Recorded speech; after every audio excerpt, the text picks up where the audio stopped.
ዘንድሮ መመረቂያዋ ነው። አንድም ቤተሰብ እንዳይቀር። ኧረ አባዬ ግባና ውስጥ ጠብቃት። ዝም በል።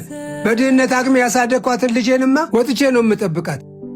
እሰይ እሰይ፣ እንደውም መጣች። የኔ ልጅ መጣሽልኝ። ጎሽ እንግባ። ደህና ኖት ፋዘር? ደህና አባዬ ግባ። በቃ ቲዮን አዋርቻት መጣ።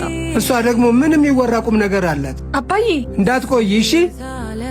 እስከ መቼ ነው ልትዋሻቸው ያሰብሽው? ኧረ መቼም ማወቅ የለበትም። እውነት ነው። ገና በፍረሽነትሽ ተጭረሽ መምጣትሽን ቢያውቁ እዚሁ ነው ድፍት የሚሉት። ደሞ እኮ የማታ ስራ።